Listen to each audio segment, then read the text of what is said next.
This is the Flyerdelphia Podcast, presented by SportsTalkPhilly.com, with Kevin Durso, Rob Riches, and Dan Heening.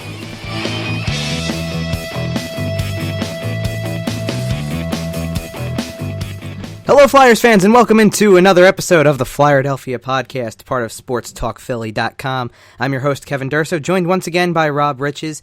Dan Heening is unable to be with us this week, and for the first time, we are live with the Flyerdelphia Podcast. So if you are tuning in over Spreaker, we thank you very much.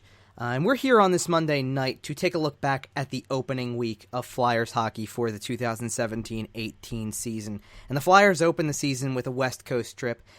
Quite a bit of Flyers after dark action, as they say. And it was a successful start to the Flyers season. So let's run down the results to start, and then Rob and I will kind of discuss some of the things going on here. So Wednesday night, the Flyers opened the season in San Jose.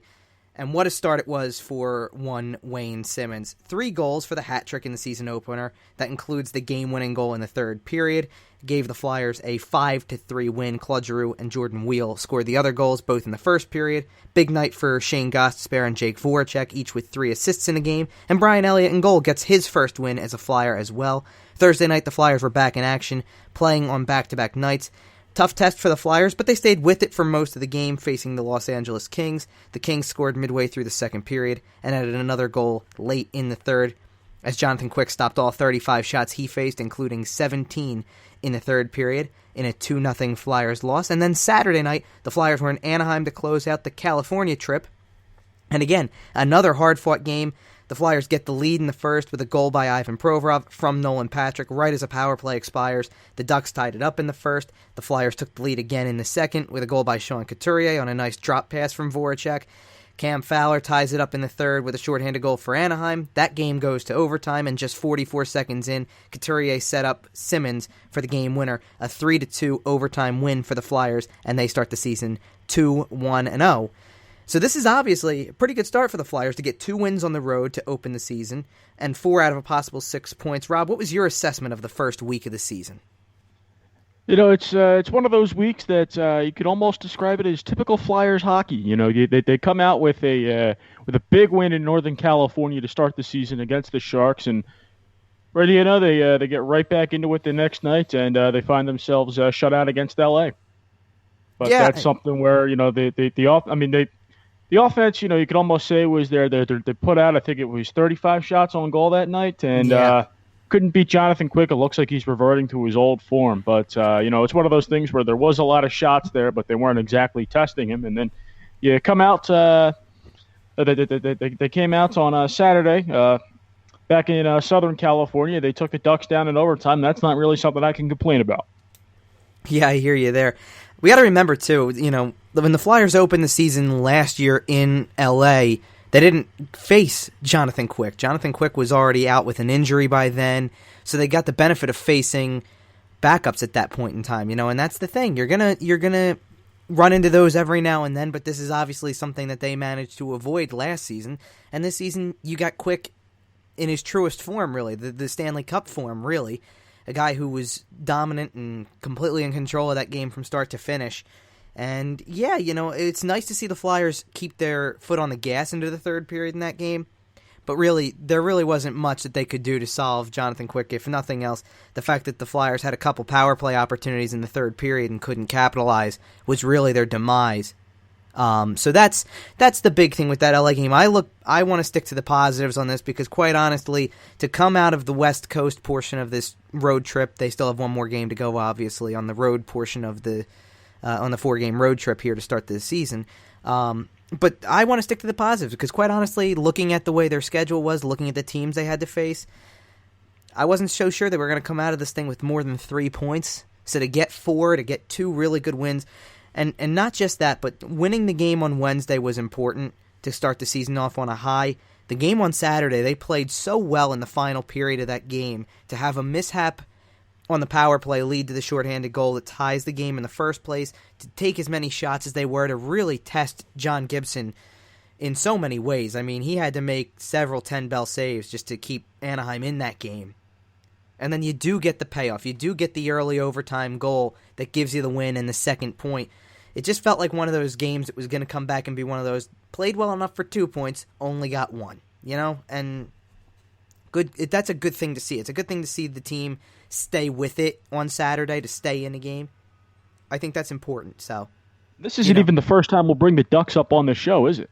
No, not at all. I mean, and you got to remember, it's funny because you look at the number of look at the number. We talked about this last week with the preview show for the season. Like, look at the number of West Coast teams or Western Conference teams this team has to play in the beginning month of the season. They're going to wrap up their season series against Nashville in the next week and a half. They're going to wrap up the season series against Anaheim. They're going to play. They got games against Edmonton and Arizona still to come. It's a very crazy schedule for them in terms of how many games they're going to play against Western Conference teams that you don't typically see, that early in the year. So that's a big step for this team, and you want them to come out and kind of prove something going into it. I think that the win against a team like Anaheim, who was right there on the cusp of being in the Stanley Cup final themselves, is a big step. That's a tough team. And, look, let's not take away the fact that Anaheim was battling injuries like crazy. I mean, when you're without Ryan Kessler, Ryan Getzlav, Ryan Miller, they were without all the Ryans, basically. And then, throw in a bunch of other players. Hampus Lindholm couldn't play. That's a big loss. There's a lot of players that they were missing. And you know what? You have to take advantage of teams like that. When they can't throw their best at you, you have to be able to take advantage. And the Flyers certainly did that. I remember looking at that first period and going, how did the Flyers come out of that with just 1 goal? I mean, Gibson stood on his head in that first period.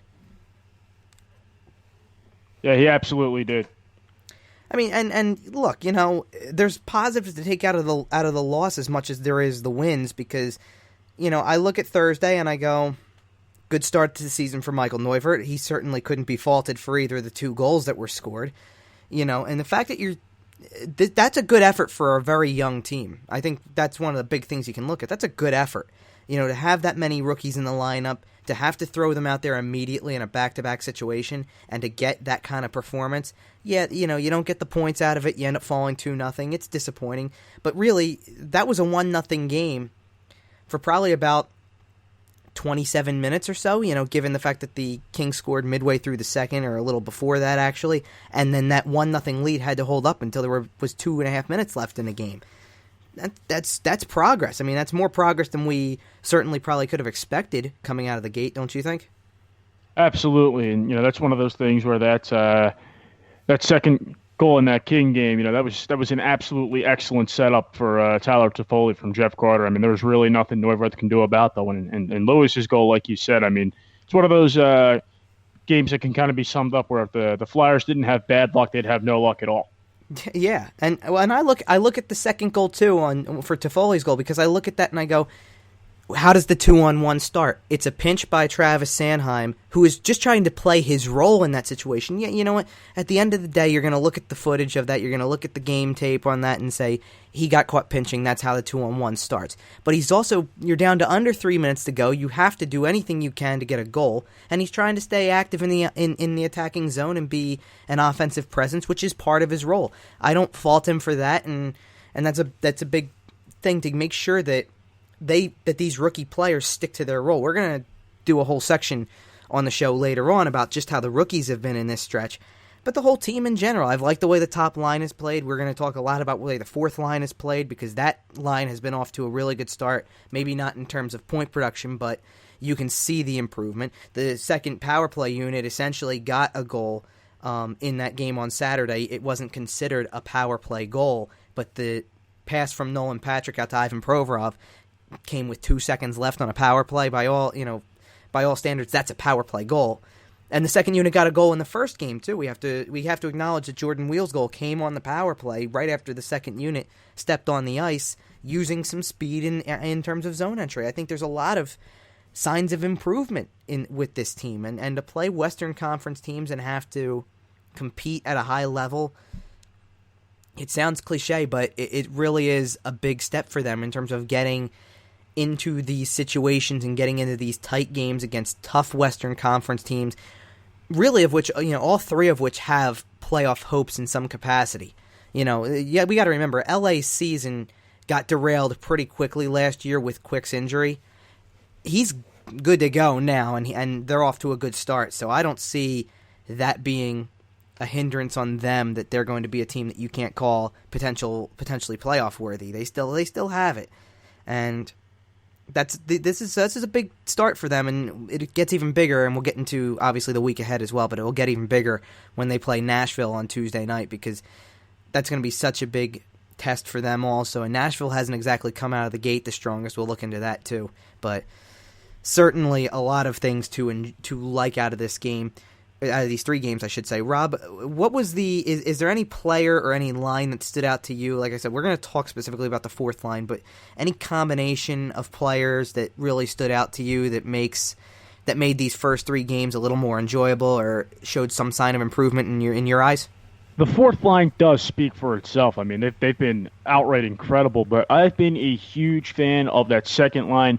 Jordan Wheel, Nolan Patrick, and Wayne Simmons. They're one of those lines. I mean, every time they touch the ice, they're absolutely buzzing out there. You have Wayne Simmons, who has actually parlayed his hot start into the NHL's 3rd Star of the Week honors.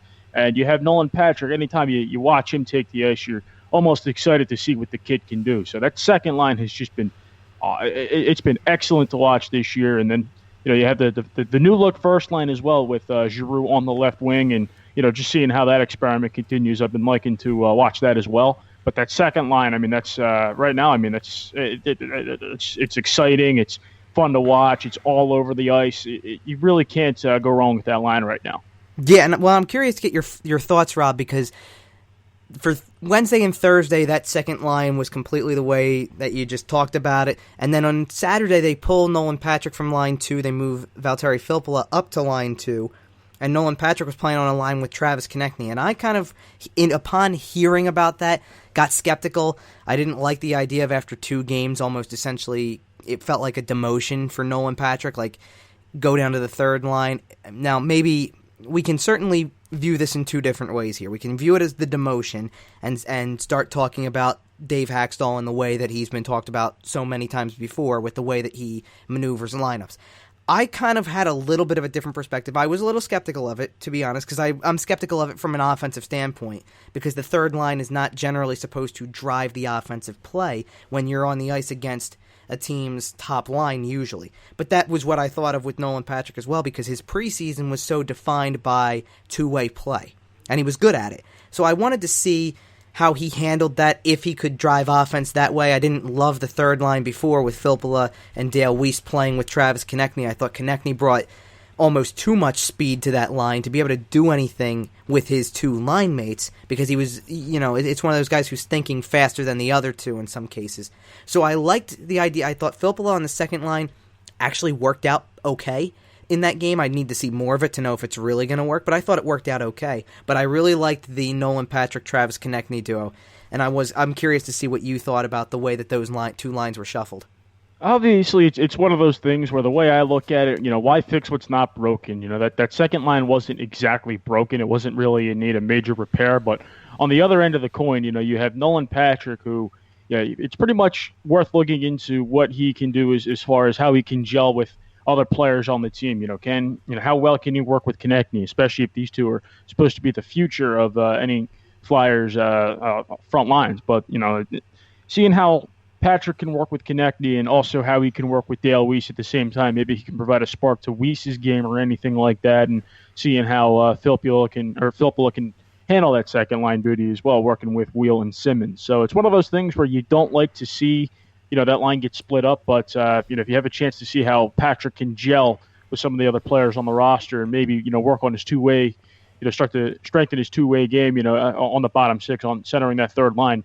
That's something where you get the opportunity to do that as well. I don't really see it as much of a demotion, but it's something where you can just give him a chance to kind of see what else he could bring with his game.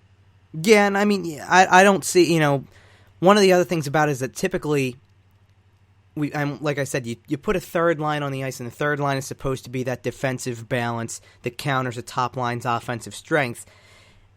Go the opposite end of the spectrum here with that, and if a 3rd line can drive offense against a top line that isn't supposed to be so defensively savvy, you can see some offense generated from a line like that. And that's where I'm curious to see, because I did like the way that they had a kind of an instant chemistry, Patrick and Konechny. They really did in that game on Saturday. And by all understanding right now, going into the Tuesday game in Nashville, these lines that were together on Saturday are going to remain together.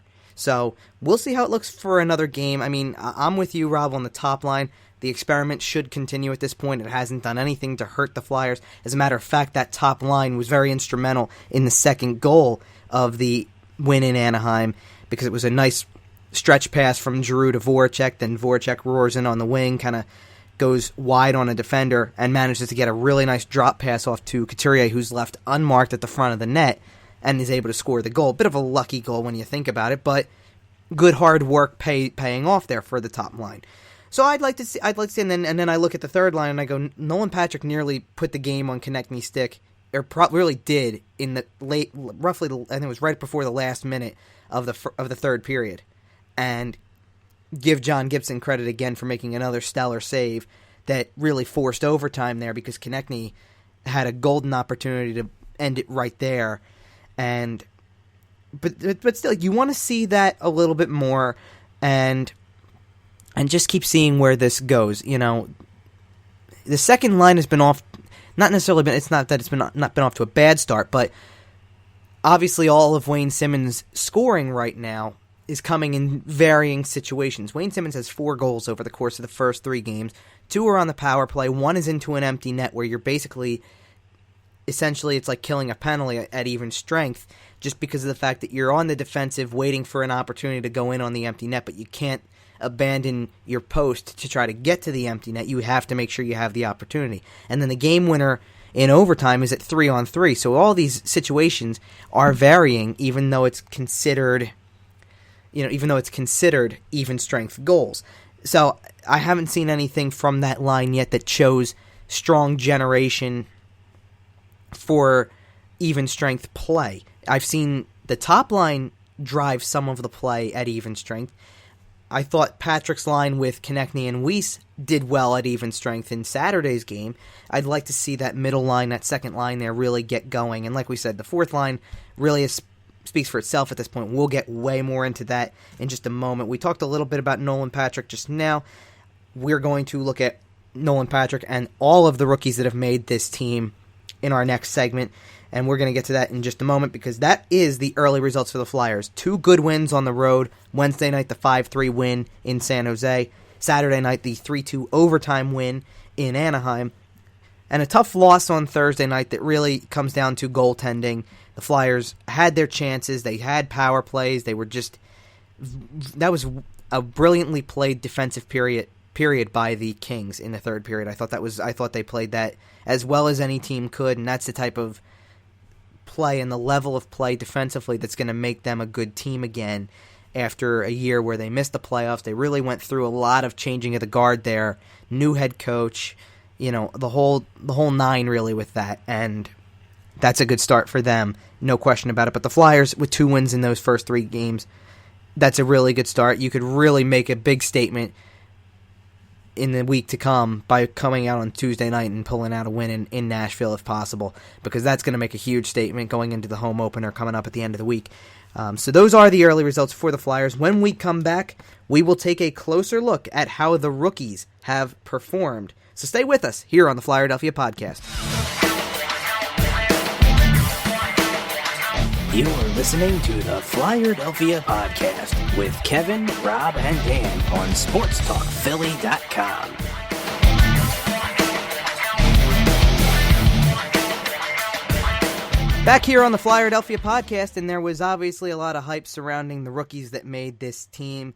So in this segment of the show, we're going to specifically look at the rookies in the lineup and how they are doing. We kind of touched on Nolan Patrick already, Rob, but just give me your thoughts on his individual game over the course of these first 3 games to you. How has he fared to you as a 19-year-old just getting his first NHL action in the regular season? He's absolutely been fun to watch out there. You watch him and you feel like you're not watching a 19-year-old kid out there. You feel like you're watching a guy who's been around for a little bit. His passing is incredible out there. He's got a great vision out there on the ice, and obviously he's already got off the first NHL point hop. He's just got to get his first goal now, but he'll get that in due time, especially the way he's playing. I've been very much impressed with watching the young guy out there and watching Patrick play out there, and he's just been incredible to watch so far. Yeah, I mean, the thing is, he's looked good. He's making plays. He's setting up scoring chances. I don't care about the numbers right now. 3 games in, 1 point, whatever. The assist on Provorov's goal on Saturday was brilliant because it's a great setup from below the goal line. And I don't view point production as anything that he can truly control early on at this point, because he's got to try to play the sound game and look comfortable out there first and foremost before you focus on putting points up and getting all these scoring chances and things like that. He'll take more risks as the year goes on once he gets even more comfortable. I've liked from the beginning how comfortable he looks. The maturity level is through the roof on this kid. He's just incredible. And he, to me, he came out and I watched the first couple of shifts that he had on Wednesday in his debut, and I almost wondered if he was taking it easy in the preseason in terms of how much he was trying to drive some of the offensive player do things in the attacking zone, because he looked like a different player with the puck at that point. The defensive play was still there. The two-way awareness was there, and as it had been throughout the preseason. But the offensive drive, the hunger to go to the net, were things that kind of were new for his game, at least showing them since the start of the preseason. And whether that's the energy of being in your first regular season game, getting even more comfortable with, getting more comfortable with the status of his health coming off of the surgery he had in the offseason, whatever it may be, he's off to a good start, and I've liked that so far. And yeah, you know what? 1 assist, he's got the first NHL point. The goal is going to come soon. It will follow, and if it can't happen on Tuesday, it would be something if that could happen on Saturday in the home opener, because every time he touched the puck in the preseason, there was an energy in Wells Fargo Center for him to do something productive and set somebody up for a goal, score a goal. So far, even through the preseason, he didn't score a goal yet, so everybody is waiting for this kid's first goal. It's going to come sooner or later. He's admitted he's not, the fastest goal scorer. He doesn't start the year off scoring a ton of goals, but once the first one comes, he'll probably be able to get a few more fairly quickly, he thinks. So hopefully that first goal is right around the corner. It'd be really cool if it came Saturday in the home opener, first game in front of the home fans. That's a regular season game. I'd love to see it, and that'd be really cool for him. But so far, so good for Nolan Patrick. I think he's come as advertised. He's a really well-rounded player, and more good things are going to be coming from him in the near future for sure, and throughout this season, of course.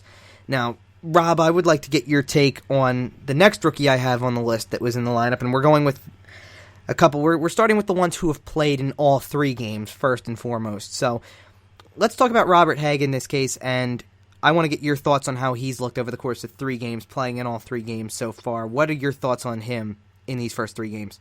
I thought he's looked polished. I very much enjoyed how defensively sound his game is.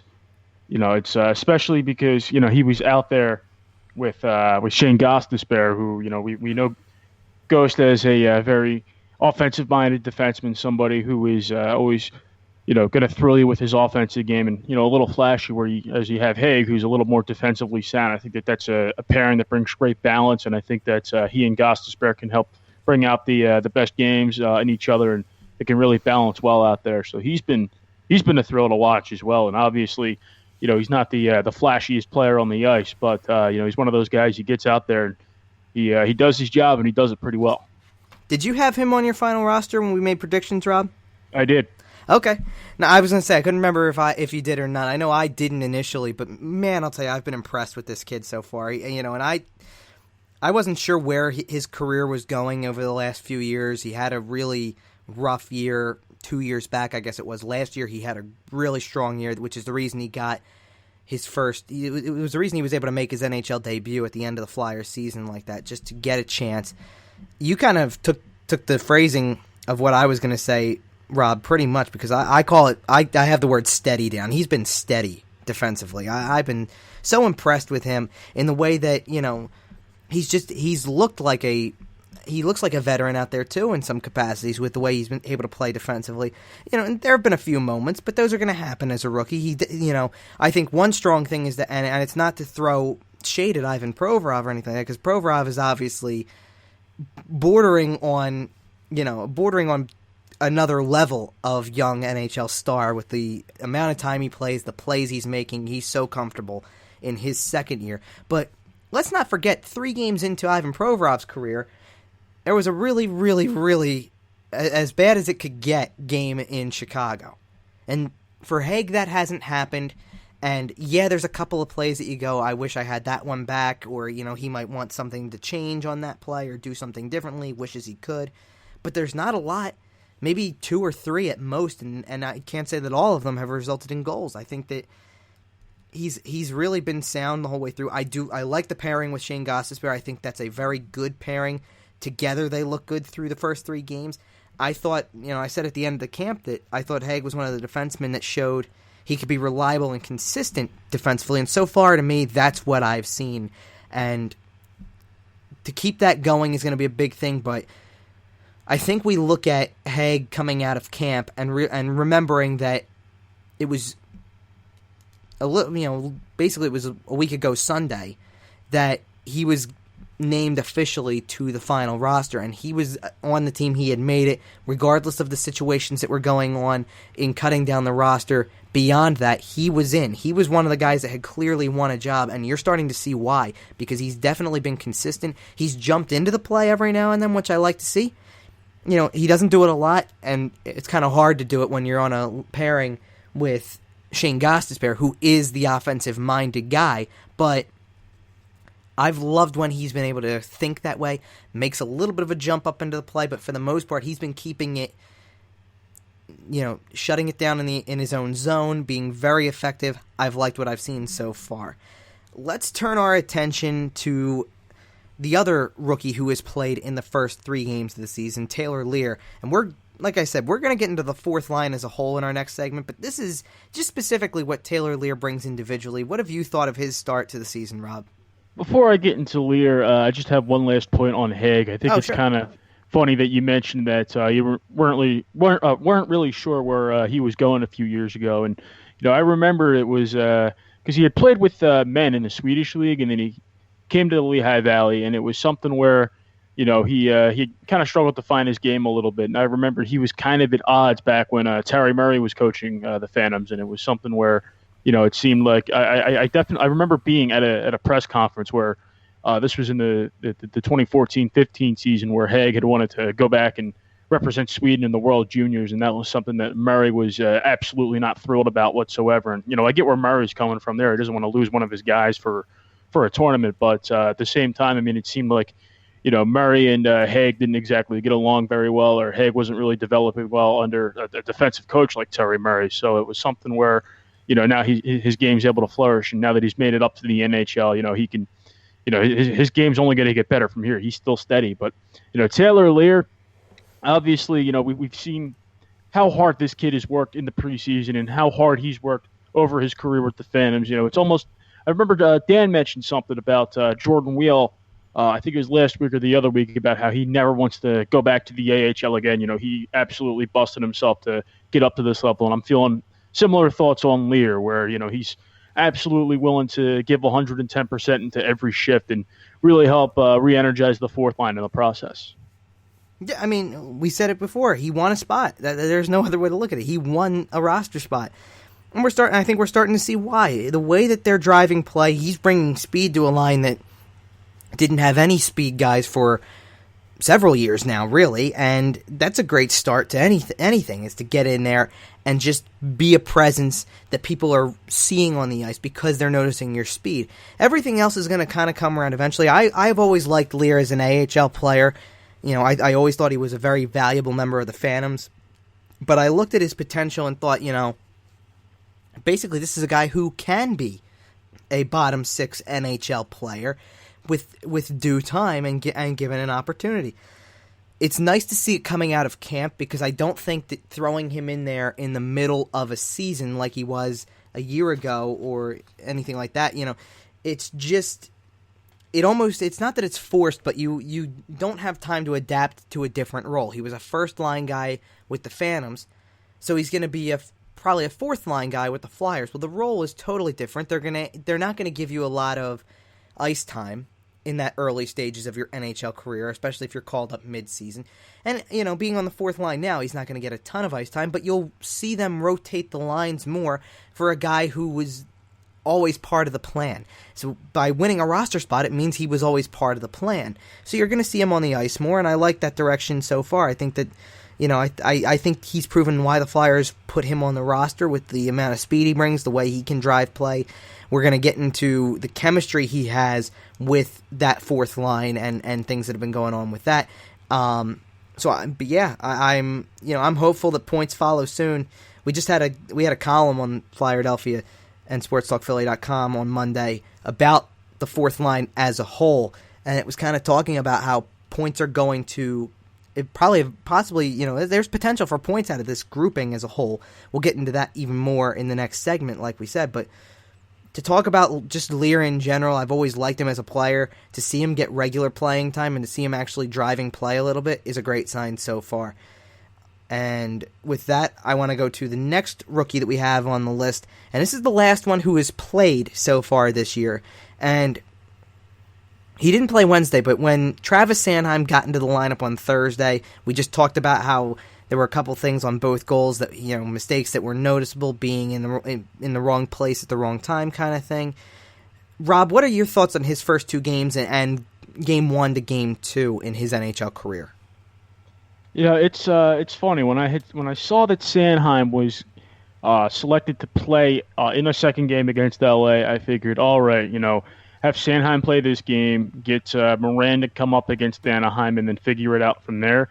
But Sanheim had a bit of a rougher go in his debut. He took he took a 4-minute double minor penalty. He didn't have it was not the idealistic debut for a player like him. He was on the ice for both goals. He did get 2 shots to the net, but he just, for the most part, he was looking shaky out there. But then, as a result, I was completely okay with him getting the nod against Anaheim, because that's just a chance for him to see, how he can bounce back, how he can respond after a game like that. And, that's something where, he did turn in a steadier performance against Anaheim, and, it's good to see how he can bounce back. Yeah, I'm with you, because to me, I thought that was a great move, keeping him in the lineup on Saturday, because as much as I would have understood if the idea of pulling Sanheim from the lineup on Saturday and putting Sam Moran in was about seeing what Moran had and nothing against Sanheim at that point, as much as I understood why that would have happened, to give Sanheim kind of a vote of confidence and sit there and say, look, kid, it wasn't your best start on Thursday, and Sanheim probably knew that as well as anybody did, but here's another chance on Saturday. Let's see what you've got. And I thought he came back with a much stronger game in Saturday's game. I thought he was much better. I was really impressed with the way he was able to bounce back, because it's a tough thing to go out there in your NHL debut and not have it be the best. We talked about Ivan Provorov's third game in the NHL a year ago, and looking at how he had to come back from that. And not only just come back from that in terms of the first couple of games, but look at the season's body of work from Ivan Provorov as a rookie. He turned into a top pairing defenseman before our eyes, and he's evolving even more in year 2 so far. He looks tremendous, really. So I see that in Sanheim to an extent. I'm not saying that his potential is first-line potential or anything like that. It could be, but you don't want to jump the gun on anything. But I like the fact that he was able to bounce back. I like where he was going. I like the fact that they got him right back out there so he could continue to be a presence, and he was doing things, to me, he was doing things that were more suited to his game that he had showed in the preseason. If he didn't get anything, if he had a few mistakes, mishaps, anything like that, he was back on the right track in that second game on Saturday. I thought he was much better that time around. But I do want to kind of tie that over into the other defensemen that we were talking about, because with Sanheim being in for the last 2 games, it was kind of interesting to see Sam Moran not get the chance to play. And I don't know what your thoughts are, Rob, on this, but I'm starting to sense that that's a little bit concerning for Moran's future with the Flyers in the short term, at least. Or it's that Dave Haxtell has mercy on the rest of the NHL and doesn't want to unleash the fury that is Big Sam. Yeah, really. Yeah, you don't want to unleash your 6'7" beast, though? That's a guy who competes every game with the fury and the intensity that only the likes of the Mountain from Game of Thrones can comprehend. But it's something where or that he's just trying to bench him as long as possible just to get him out there, get him with a chip on his shoulder, and really show what Big Sam is capable of out there. I don't know, but that's something where I wouldn't be concerned just yet, especially with that game against Nashville coming up. We'll see if he can pencil into the lineup that way. But if he goes back down to Lehigh Valley with no games to his credit, that is something I think that would worry me a little bit. That's where my concern is stemming from, kind of, because like I said, I got the reasoning for Sanheim being in the lineup, and actually, I didn't need a reason. Putting him back in was fine, because you want him to have the chance to bounce back from his rough debut, and it wasn't even that poor of a debut. He was just on, he was on the ice for both goals. It was noticeable, the high sticking penalty, a couple of things that stand out, but nothing that was, it wasn't overly costly to the result for the Flyers. He didn't directly influence the 2 goals in any way. But, and like I said, Haig has earned his spot on the roster, no question. But I'm just concerned that Moran hasn't played yet, because to me, it indicates that he was the one that didn't earn the spot out of camp and is around right now just as an extra defensive body in the event that somebody was hurt during this West trip while the health of Shane Gostisbehere was in question for a couple of days. Obviously, on Wednesday night, that was completely thrown out the window because Gostisbehere looked fine and has looked fine since the beginning of the season. For a guy to pay his dues like Moran has and to turn in as strong a camp as you can have, I think, and still not crack the NHL lineup, that's got to be disheartening for a guy. And, as much as I liked what Dave Haxtell did with Sanheim in this Saturday game and keeping the lineup intact, as if to say that a couple of rough plays Thursday weren't going to define his game, like I said. And your fate is staying up in the lineup. I just would have thought that Moran would have played more or less, like I said, not because Sanheim was being punished for it, but just because a way to get everybody, all 3 rookie defensemen, into a game. And with Haig already kind of locked into the roster, that's fine. But to get the other 2 into a game so that we could look at those 2 and really make a decision off of it. See which one was handling himself better. See if one clearly needed to go back down. I expect the decision on one of them to be made ahead of the home opener on Saturday. And if Moran doesn't play on Tuesday then against Nashville and goes back down to the Phantoms before Saturday, I just don't get why he wouldn't see the ice at all in those first few games. I thought he, at least from his preseason, had earned at least a couple of games, just to try to show what he was capable of. But that's up to them. I don't know. I mean, do you see it the same way, Rob? Kind of like what's going on here, in the sense that you had 4 games to kind of work out the situation. For him to not see the ice, is that a little bit baffling?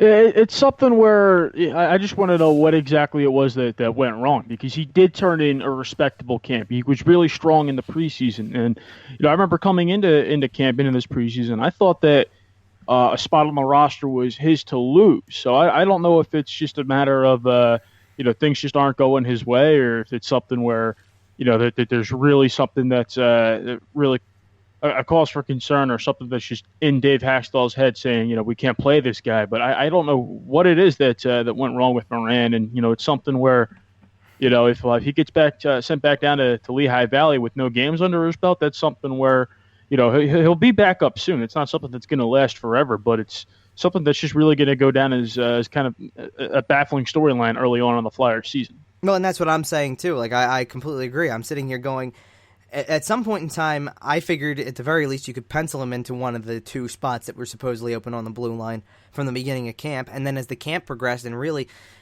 what would it be? I guess after was the Flyers' 6th preseason game, the home game against the Rangers in that final week. I thought he was in at that point. I thought after that game he had locked down his spot. He was in. And when he didn't play on Sunday, there was mild concern, but I didn't see it as big concern. I thought it was more concerning for Sanheim to not play in that game, in that final preseason game. it's starting to look the other way because Sanheim now has 2 NHL games under his belt, and quite honestly, he's got one more NHL game than Moran does, because Moran is still sitting on just the one game from last season where he made his debut and nothing more. So I don't know if there's some underlying meaning to that, but it's something where you want him out there on the ice. You can either put him on the ice with the Flyers or put him on the ice with the Phantoms. Get him out of that press box. That's not doing him any wonders. Well, that's why I think this doesn't last beyond Tuesday, because he's with the team on a trip now. Obviously, it was very difficult to get him from California to Allentown to play in anything that the Phantoms were doing in the beginning of their season, and they had back-to-back games this weekend. But that was, I don't see that as time lost on Moran's part at all. I just wonder, where you're going with it. Because to me, too, you have a guy who's a physical presence. Wouldn't you want to get him out there against some tough Western Conference teams? I understood the first game of the year, and the Flyers very quickly also, like to me, the Flyers got Brandon Manning out of the lineup very quickly as part of that and put Sanheim in. I understand that move completely. But then to go from there and say, all right, Moran's turn just hasn't come up yet, well, then when is it his turn? And obviously you're going to probably push him back to the Phantoms if it's not his turn on Tuesday, because I don't know where else you can go with this. But I guess that just is what it is. I just don't know what else he could have done to make a push to be on the roster. All right, so coming up next, we are going to, as we discussed earlier, we're going to take a closer look at the Flyers' fourth line, some of the early improvements they've made so far as well. So stick around here on the Flyerdelphia Podcast. You're listening to the Flyerdelphia Podcast with Kevin, Rob, and Dan on SportsTalkPhilly.com.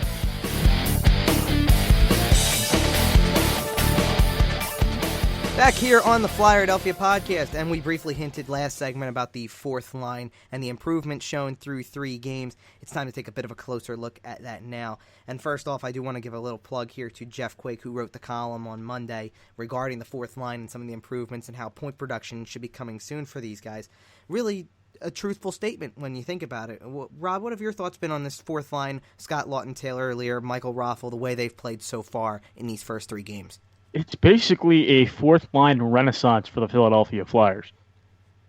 You're watching. This has been the most fun line to watch over their 3 games. Just the way they hum around the ice and just the chemistry that Scott Laughton and Taylor Lear have, and just the what Michael Raffl can bring to it as well. Because it's when you look at it on the surface, guys like Chris Vandevelde and Pierre-Edouard Bellemare. Despite what you may hear about them, they weren't exactly terrible players. They weren't the most fun guys to watch out there, but they weren't terrible. And you figure 2 of those guys aren't coming back, so it's how's the fourth line going to look now? You're going to have Scott Laughton or Mike Vecchione, or possibly both if one can move to the wing, and some combination of Michael Raffl and or Matt Reed there as well. So it's something where this fourth line has come in and they pretty much have been impressing everybody. It was something that nobody really expected to happen, but now that it's happening, it's something that's just been incredible. And just seeing how well they play out there together. Yeah, this is quite the start for this group, and I think it's just for everybody. It's nice to see competent fourth line play. I'm not trying to be the stereotypical person here looking at the fourth line of years past and talking about Bellemare and Vandevelde and guys like that. I'm not trying to do that, but at the same time, you've got to be able to push the play in some capacity here, and those 2 guys couldn't push the play. They needed some form of a catalyst. I think you started to see some level of that when Konechny was there last year every now and then, but that's not a place to put one of your so-called skill guys, not unless you're really overflowing with some of those guys. And in this case, I think the Flyers, I don't want to call them overflowing with skill, but Laughton and Lear are certainly more skilled players than Vandevelde and Bellemare. So you have potential out there to see something. They were a very good-looking line so far. The balance of the line is what's really encouraging to me. Lear's driving the pace. Laughton's a good balance of everything that you need out of a player. And then Raffl's got the size and the strength more to be a grinder. It's just good to see all of them putting it together. They're putting together strong shifts. They're generating chances. It's a great start for this group, and I don't think you can discount it as anything. And you touched on it, Rob, already. The chemistry that Lear and Laughton have going back to their time with the Phantoms, going, ahead with the Flyers now. Raffl's presence as a veteran on that line, because of the fact that, quite honestly, you look at Lawton and Lear, who were more or less, more so teammates with the Phantoms than they were with the Flyers over the course of the last few years, as each has gotten small samplings of the NHL, but not really a full year. It's just been, it's been one of those kind of things. So to see these two clicking and really firing on all cylinders to start the year is a great sign. It gives the Flyers 4 lines to actually roll for a change. There was a reason why, you're going to play your fourth line kind of, not restricted minutes, but you're trying not to keep them on the ice for too long. And yet, you're okay with the 7 or 8 minutes a night that Lawton and Lear are going to play. And in some cases, for Lawton and Lear, it's anywhere from 7 or 8 minutes to upwards of 10 and 11 because they're utilized on the penalty kill as well. So you're okay with that because they're driving play, because they're effective defensively, because they're doing a lot of the little things that get noticed every now and then. It's that kind of thing. You want those guys to be your fourth liners and not guys who you feel like you're wasting time with. I don't feel like there's any wasted ice time. And because of that, it's a fourth line that has potential to be dangerous and potential to actually score among the rest of the group. Do you see it that way, Rob? Do you like the way that the ice time is, to me, makes a big deal because your fourth line has to eat up some portion of ice time, but is it a lot easier to take knowing that these guys can drive the play a little bit more than, say, fourth lines in years past? Absolutely, and that's the way that the fourth line has gone. As hockey has evolved, remember the hockey of yesteryear where the fourth line was the guys that go out there, they take the tougher defensive zone assignments, they're really out there to kind of crash and bang and really hit the opposition out there, maybe even drop the gloves and keep the other team in check. And, now in this era of speed and skill, over the past few seasons, the fourth line has been kind of developing into a more skill-based combination out there. You want guys with skill out there. You want guys who can get out there and put the puck in the net. And that's something that Hextall seemed willing to embrace early in his tenure as Flyers GM. And, that's something where he didn't exactly have the chance to do that because guys like Vandeveldy and Belmar, while they were able to, contribute the occasional goal, they weren't exactly basing their game off of speed or skill. So it's something where now that the Flyers are able to do this and now that they are able to roll 4 lines deep and, it's a lot easier to get Lawton and Lear those 7 or 8 minutes a game. There's really, that they're in capable hands, and that's something where, they're going to have no problem with that. And you give them a little bit more time, that's okay as well.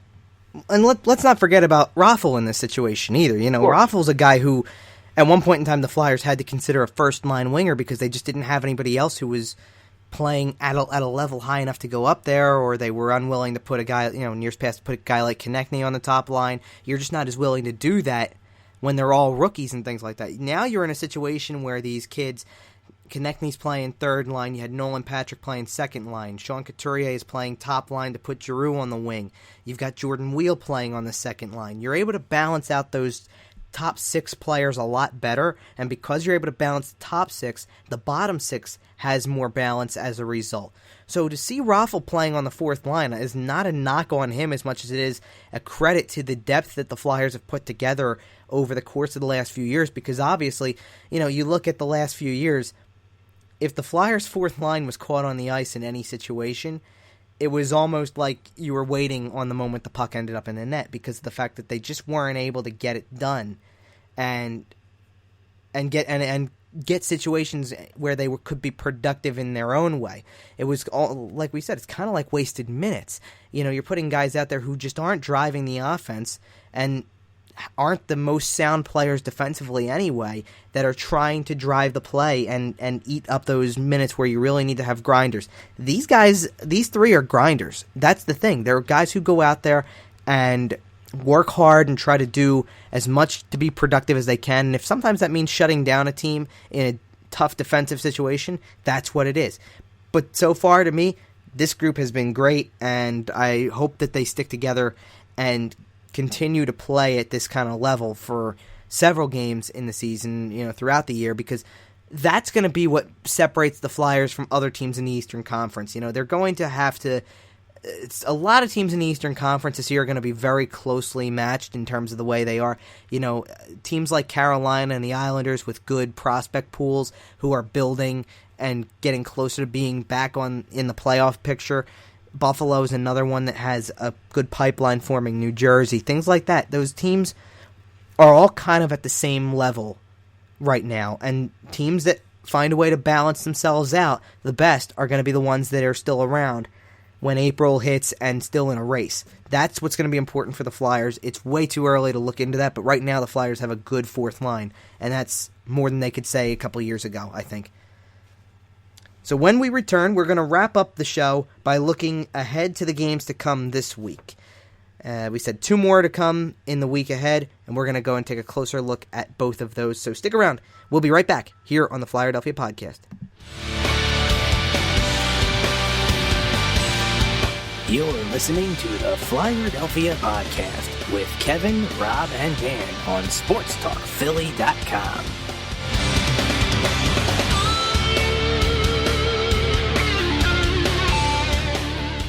Back here on the Flyerdelphia Podcast, and with 1 week in the books, the Flyers turn their attention to this week's games. 2 on the schedule for the Orange and Black. Tuesday night, they close out a 4-game road trip against the Nashville Predators, and then finally the home opener against the Washington Capitals on Saturday. Let's just get right into it. Rob, what should we be looking for in the 2 games ahead this week? Obviously, you have the Predators, like you mentioned earlier in the program, Kevin, who haven't got off to a hot start. They lost to Boston in their season opener 4-3. They lost in a Stanley Cup final rematch to Pittsburgh. They got blanked 4-0. So that's something where they're obviously coming back out with a vengeance. While they are going to be missing Ryan Ellis, who I think is one of the most fun blue liners to watch in the NHL, you still have guys like Pekka Rinne out there. They still have Arvidsson, Ryan Johansson, and one of the guys that's probably the most electrifyingly fun player to watch in the league, arguably, is Pernell Carl Subban. So that's something where, and obviously the former coach, Laviolette, one of my favorite Flyers coaches of all time, is still in their saddle. So that's something where, it's just because Nashville, rather, is not off to a good start, that they still can't be underestimated. That's still going to be a fun one to watch, and seeing how the Flyers can stack up against one of the Western Conference most elite teams. Yeah, and we got to go back to the playoffs here a little bit last year and Nashville's run, because this is the home opener for Nashville. They're the defending Western Conference champions, so there's going to be a banner raising. It's their home opener ceremony, which is a whole nother thing. The Flyers have been involved in 2 of these so far, so there's a waiting process before the game starts. You have to go through the festivities and the celebrations and things like that. A banner raising is a whole different level of that. Especially the first one in franchise history. Yeah, exactly. And that's going to be a nice Western Conference banner. Why can't the Flyers have one of those? I think we'd take an Eastern Conference one soon enough, but I wouldn't complain about that either. Sure, but and let's not forget, this is the building in Nashville. The Bridgestone Arena gets loud, and when you're talking about a ceremony to celebrate the Western Conference champions from last year, a team that, much like the Flyers did a few years back, got within 2 games of winning the Stanley Cup. And not to mention that the last game, that Game 6, comes down to it's decided by a goal in a really strange situation late in the game. If not, in the Flyers' case, it was overtime, obviously. But you're talking about for Nashville, it was late in the game, under 2 minutes to go, strange goal, and it's the type of thing where you're still almost enjoying the memory of that, but you have to keep your focus ahead. I don't know that Nashville has been the most focused team, and granted, they are dealing with injuries and different forms of departure. It's a team under a new leadership regime. Mike Fisher's no longer there as the captain that really was a guide for them last year. It's Roman Josi leading the charge as the captain of the team this year, and overall, their leadership group among the players is young. It's a very young leadership group. So you have Roman Josi, who, to me, has kind of gotten off to a slow start himself, but is always dangerous offensively. You've got Subban. Rob, you mentioned Arvidsson and Ryan Johansson. I like to throw Philip Forsberg into that group as well, because I find him to be one of those electrifying guys as well for that team, guys who can do it all. They have good depth. It just hasn't been there yet for them early this year, and go through that enough, the 4-3 loss in Boston, which really wasn't as close as the score indicated because Boston had iced the game with the empty net goal at 4-1. So it was a totally different type of game there, and then the score would indicate, and then the 4-0 loss to Pittsburgh. You've got a team that's going to look to put on a show on their home ice. And for a young Flyers team coming in, forget the Predator struggles. This is a test. This is a big test to start off with. How about the game ahead against Washington, Rob? What are you thinking for that? You basically have Alex Ovechkin, who's like, "Oh, you're not going to let me go to the Olympics? That's okay. That's not going to stop me from putting the puck in the net," because he's been scoring at an alarming rate right now. 3 goals in his first game and 4 in his second. Really kind of derailing the whole Wayne Simmons, Connor McDavid, Rocket Richard Trophy race. But that's something where he's been flying to start the season. I mean, it's been nothing short of incredible to watch. And I think right now in their game right now they're playing Tampa Bay, and they're up 3-1 right now, and that's Ovi's been off the board, but Oshie's been on right now. He's got 2 goals in this game. So you have the Capitals, who are just ready to they're not messing around to start this season. And it's all going to be that much more fun to watch once they collapse in the second round of the playoffs. Well, I was even going to say, because you're right, like normally we've been doing this show before. It's our first live show. We've been recording these ahead. So because we're live right now, we can look at the scores as they're happening. And Alex Ovechkin's been nice enough to let other players contribute to the scoring tonight, you could say. But you can't... It's the Ovechkin revenge tour. Yeah. But funny enough, the two different goal scorers for Washington tonight are 2 names I had down because, look, you can't have a start quite like what Alex Ovechkin has had at this point. He's a goal-scoring machine. You get 3 in your first, 4 in your second. And toward the end of that, you got to look at the last 2 goals he scored in the game 2 there, where, it's a deflection or it just happens to go off of him or he's the last to touch it. It's almost going in by sheer luck at some cases because he's close enough to it. You got to factor that in. If Alex Ovechkin has been close to the puck in those first 2 games, he probably scored a goal out of it. But you can't forget about the rest of them. We talked about TJ Oshie having 2 tonight so far. Nick Backstrom's got 1 as well. Evgeny Kuznetsov is another player to watch. Washington, no question about it, still has the offense. The big question going into this game, the Flyers are going to play with them on Saturday. And again, the Flyers are going to be in the same position as all these other teams have been, as San Jose, Los Angeles, and Nashville on Tuesday will be. Your home opener is a big event. There's fanfare to it. So Washington's coming in to play a team that's getting the first chance to play in front of their home fans. Which is a big deal. To me, Washington has the offense and always has. The hit they took was defensively because you had Shattenkirk go to New York. Nate Schmidt goes to Vegas. They still have John Carlson. Carl Alsner, too. He went to Montreal. Exactly. So you lose 3 quality defensemen there that were catalysts to this team being right at the top of the East and the NHL standings in the regular season in all the years past. And in the early going, lapses happen. Defensive lapses happen for the opposition. So to get into a game like they were on Saturday, and you're playing a team like Montreal, and you can get 6 on them because you just came out firing in the beginning. You get 3 goals in the first 3 minutes of the game, and essentially it's like the game's over. And then you have Washington's first game of the year against Ottawa was more or less a shootout type thing, just because it ended in a shootout too, ironically to call it that, but it was a shootout because Ottawa got the early advantage in that game, and Washington had to play comeback a little bit more. So it was a totally different kind of game. So you look at that, and it's just that kind of back and forth. The defense is very crazy in the beginning stages in October. You get some of these high-scoring games. We've mentioned it several times in talking about Ivan Provorov. Look at that game in Chicago last year. It's 4-0 before you can even blink. In Chicago's favor, the Flyers claw their way back to get 4 of their own from late in the second period to early in the third, tie the game. Chicago gets the last 3. You get a game that ends 7-4. What was the game? There was a game the other day too. The Toronto game on Saturday was an 8-5 final. against the Rangers. Those are the types of games you have in the beginning of the year sometimes. So this could very well be a crazy offensive game on both sides, because Washington's taking a hit with some of their defensive players. And like I said, I'm not taking away from John Carlson still being on there, Dmitry Orlov, guys like that, but you want to try to capitalize on chances early against a team that's got an elite goalie in Braden Holtby and has lost some defensive pieces.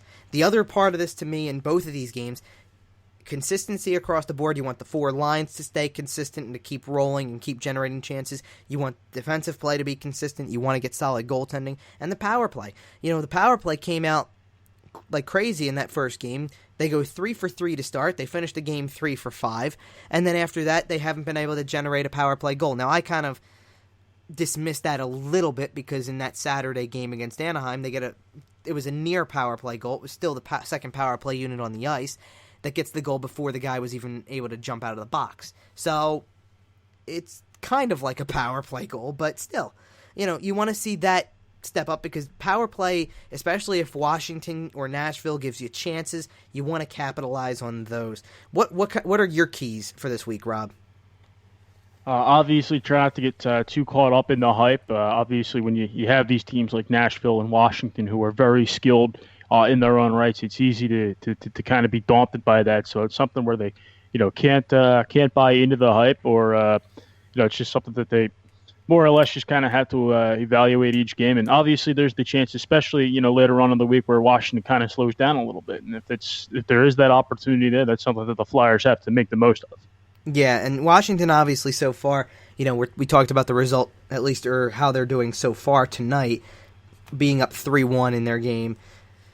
Wins in the first two games as well, high scoring in all of them. That's going to be tough enough. So it's kind of like two different teams coming to face the Flyers here, because Nashville's coming off of a stretch of 2 games where they haven't played their best to start the year. It's going to be something where they're looking to put their best foot forward as the home part of their schedule starts. The Flyers get to come home for the first time, and they kind of run into a team that's a regular season powerhouse, and they have to just take control of the task and try to put on a show for their home fans as well. So one thing that the Flyers do have kind of as an advantage going into that game on Saturday is that they play Nashville tomorrow. They get a little bit of rest, where Washington, on the other hand, they have tonight against Tampa. They have Wednesday against Pittsburgh, Friday against New Jersey, and Saturday against the Flyers. Now that's the second half of the back-to-back. This is a pretty grueling week for them, so they're probably going to be a little more tired at the end of the week. So that's something where the Flyers, they could use that to their advantage, but at the same time, if there is that chance, like I mentioned, for the Capitals to slow down, that's going to be the chance to do it. So if the Flyers can take advantage of that, that's something that they can definitely make the most of. Yeah, and that's a good point, Rob, because looking throughout the week, when we saw the Flyer schedule, when you look at that start to this season, 3 games and 4 nights, getting the 2 days off that they've had between Saturday's game and now Tuesday's coming up is big for them, just because you played a really grueling stretch against 3 tough Western Conference teams, the California teams. Now you get Nashville on Tuesday, and then you get a whole 3 days in between to go home, to practice out of the practice facility in Voorhees, to do everything that way, and then Saturday's game. Whereas Washington, like we said, game tonight, game Wednesday, game Friday, and then you got to come in and play Saturday as well. That's a lot, and if New Jersey can kind of really give them a run for their money in that game on Friday too. I mean, and it's not like the stretch gets any easier, for them, because right now you got Washington playing Tampa Bay. Tampa Bay is regarded as a tough team. They play Pittsburgh on Wednesday. That's always a tough matchup. And New Jersey can give them a bit of a fight as well. So you look at that, by the time Saturday's game rolls around, the Flyers will be playing their 5th game of the year. Washington will have already played 5 and have done so in a matter of 8 days. So it's pretty crazy. So that's pretty much what the Flyers have ahead of them as this next week begins.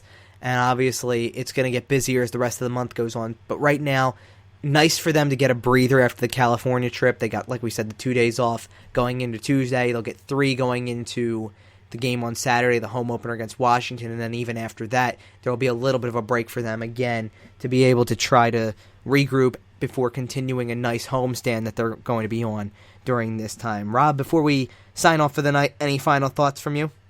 One final thought that I do have is that the Flyers made a minor move earlier today with the Anaheim Ducks.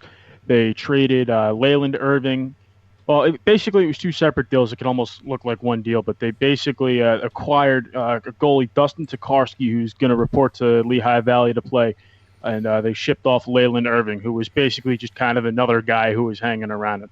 I've always been a pretty big Dustin Tokarski fan. I've always liked what he had to provide, especially with what he did for Montreal in the playoffs a few years ago. You know, he was very solid in that, and I always kind of saw him as a guy who, you know, he very highly touted, but he never really had the right opportunity. You know, with Montreal, it's a really tough out when you have Carey Price at the top of the goalie depth chart, and Anaheim with John Gibson. He never really had that right opportunity, and he's a guy who, if Michael Neuwirth or Brian Elliott goes down, he's a guy who could step in immediately and, you know, be serviceable in game action. So that's a savvy move. That's something that I definitely liked. And welcome to Philadelphia. Welcome to the Lehigh Valley, Dustin Tokarski. Yeah, good point there. And we already mentioned the other kind of piece of news that came out today was Wayne Simmons getting the third star of the week for the NHL. Certainly a deserved honor for Wayne Simmons, being the type of player that he is and being in a position to give the Flyers two very big wins on the West Coast to start their year. That's, you know, it's leadership at its finest, really, and it's not to say that anything that any other leader has done or anybody else who is part of the leadership group has done pales in comparison. It's nothing like that. It's not to make comparisons. It's just Wayne Simmons is a guy who's out there to score goals, and without question, we are looking at certainly the potential for another 30-goal year. And when you get off to a start like that with 4 goals in 3 games, you might have potential for a little bit more than just 30. So we'll see where it goes for Wayne Simmons, but this is a great start for him to this season. And just wanted to make note of that little honor there, the third star of the week from NHL. So that's going to do it for this episode of the Flyerdelphia Podcast. We do want to thank everybody for listening. Be sure to subscribe to the podcast on iTunes and Google Play, and subscribe to our YouTube channel. For our next show, be sure to join us at 7 o'clock on Sunday night. We will go live again and discuss the week that was in Flyers hockey. So once again, thank you for listening. For Rob Riches, I'm Kevin Durso, and this has been the Flyerdelphia Podcast on SportsTalkPhilly.com. This has been another edition of the Flyerdelphia Podcast with Kevin Durso, Rob Riches, and Dan Heenan, presented by SportsTalkPhilly.com.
And I'm going to meet you guys right in the middle on that one then, because I actually did a piece on this on Tuesday where I went off of what the Hockey News projected in one of their previews, and they kind of had it right around the 52-point mark when they totaled it. And my expectation is, if as a rookie, if he can hit 15 goals and double that total for assists and get to 30, I think it's a successful year. I'm going to go a little north of that and meet you guys in the middle on your two choices, and I'm going to actually say 50 on the nose for that. I think the idea of him getting somewhere in the range of somewhere in between 15 and 20 goals, and then somewhere between 30, 35 assists, I think is a fair total. I think so.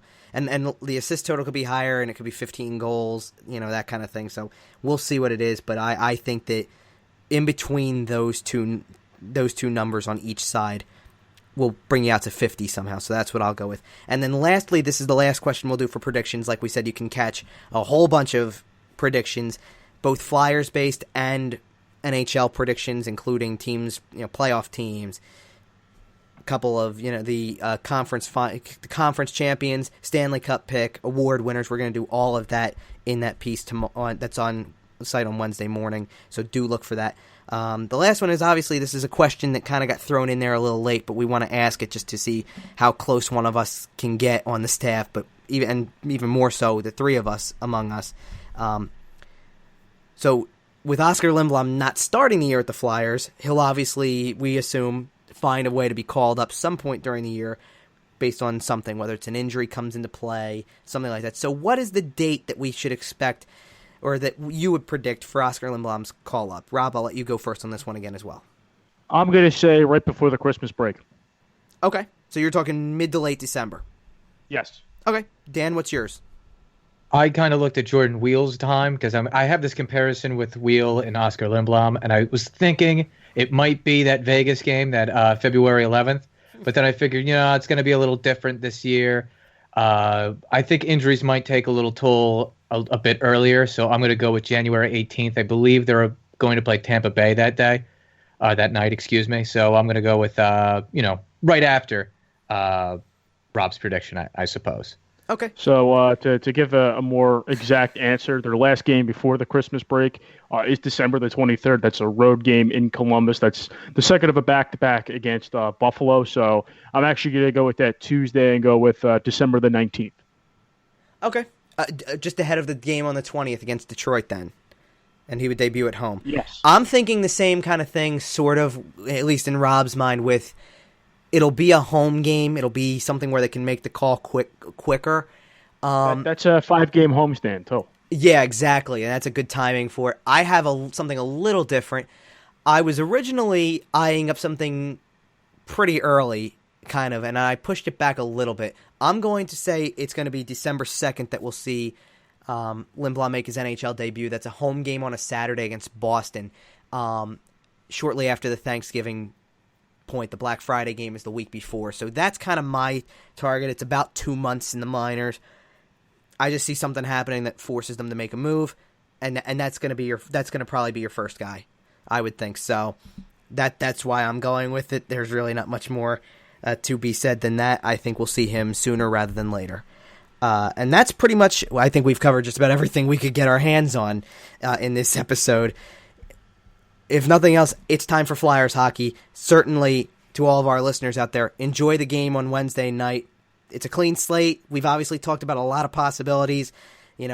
Still trying to be realistic about the Flyers' expectations and possibilities for the season, but it's a clean slate. Get excited. It's a new season, and we're looking forward to bringing you good Flyers talk throughout the year on the podcast, good content on the website, so definitely be checking it out throughout the season. So that's going to do it for us on the Flyerdelphia Podcast. We do want to thank everyone for listening. Be sure to subscribe to the podcast on iTunes and Google Play, and subscribe to our YouTube channel. For our next show coming up, we will do a show on Monday night. Going to give you the time, 8 o'clock on Monday night this time around at least. We'll do a live show. It's going to be the first live show. We're going to start doing the shows live weekly during the season, just to try to fit that in between games as best as possible, so you can hear us talk about the games.